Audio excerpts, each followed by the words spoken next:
Hello friends, आप है the knowledge की एक्सप्लोर द यूनिवर्स सीरीज के दूसरे वीडियो पे। मैं हूँ हितेश गिरी गोसाई। आप है साइंटिफिक ज्ञान से भरे एक चैनल द नॉलेज पे। और जनाब मुस्कुराइए क्योंकि आप वीनस पे है। वीनस यानी शुक्र यानी सोलर सिस्टम का सबसे तेजस्वी प्लेनेट।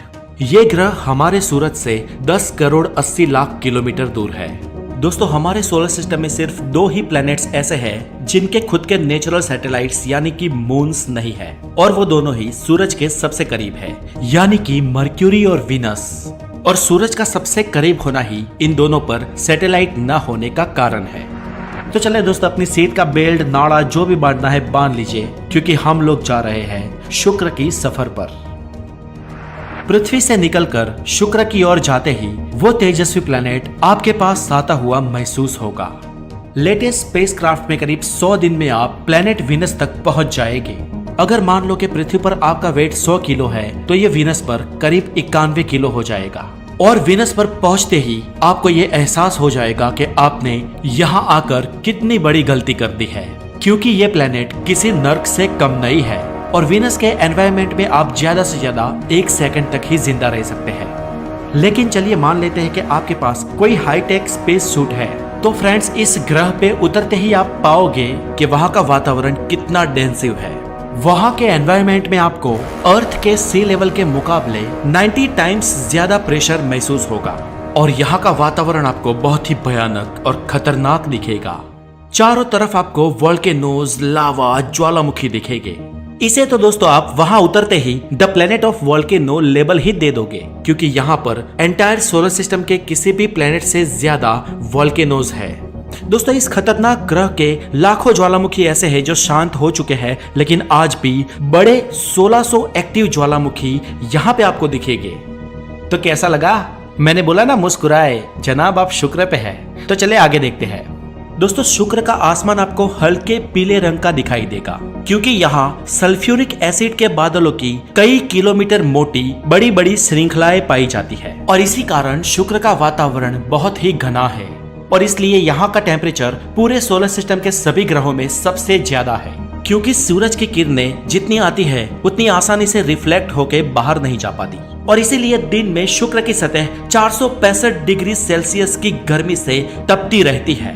और फ्रेंड्स, वीनस का टेम्परेचर दिन हो या रात हो हमेशा एक जैसा ही रहता है, और जिस वजह से शुक्र के वातावरण में 96.5% कार्बन डाइऑक्साइड है। दोस्तों, वीनस के आसमान में अगर आप सन को ढूंढोगे तो वो मिलेगा ही नहीं। क्या बोला बे? मिलेगा ही नहीं। क्या पकड़ा है? अरे भाई, सच कह रहा हूँ। शुक्र की सरफेस से सूरज क्लियरली नहीं दिखता है।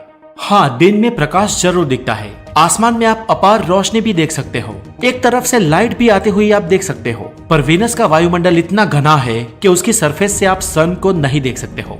इसके अलावा यहाँ पर दोस्तों आपको बहुत बड़े बवंडर देखने को मिल जाएंगे, जहाँ पर 350 से करीब 750 किलोमीटर पर आवर की रफ्तार से हवाएं चलती रहती है। दोस्तों, वीनस का एक दिन उसके 1 साल से भी बड़ा होता है, क्योंकि उसे अपनी धुरी पर चक्कर लगाने में पृथ्वी के 243 दिन लगते हैं, जबकि सूर्य की परिक्रमा करने में उसे सिर्फ 225 दिन ही लगते हैं। और इसलिए अगर आप शुक्र पर सवेरे सवेरे पहुंच गए हो तो दोस्तों समझ लो महीनों तक रात ही नहीं होने वाली। यह वीनस ऐसा वैसा प्लेनेट नहीं है। पूरे सूर्यमंडल में सबसे लंबा दिन इसी प्लेनेट का है।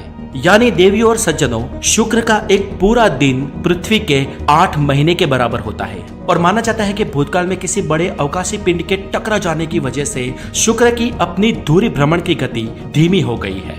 दोस्तों, शायद इसी वजह से शुक्र के साथ एक और चीज भी हुई हो सकती है।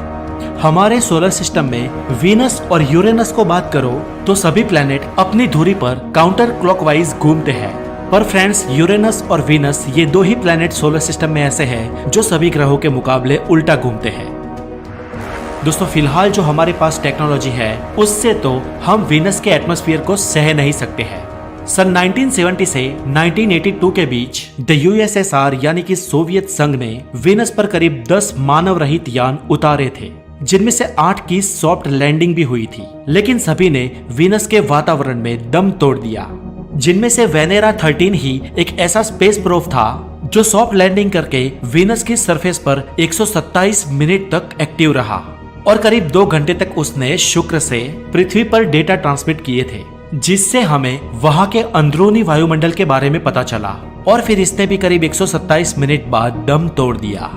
अब दोस्तों आप सोचो, शुक्र पर किसी इंसान को भेजना कितना खतरनाक होगा, लेकिन फिर भी thanks to the science and technology के जिनके बदौलत हम शुक्र पर ना गए होते हुए भी शुक्र के अंदरूनी वायुमंडल के बारे में जानते हैं।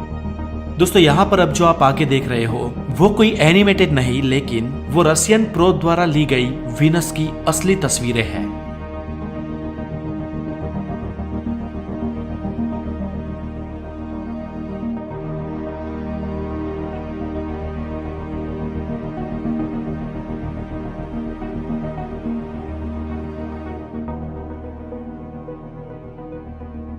दोस्तों शुक्र ही एक ऐसा प्लेनेट है जिसका नाम महिला पर रखा गया है। इसका नाम प्यार, सुंदरता और अफेक्शन की एक रोमन गॉडेस पर रखा गया है।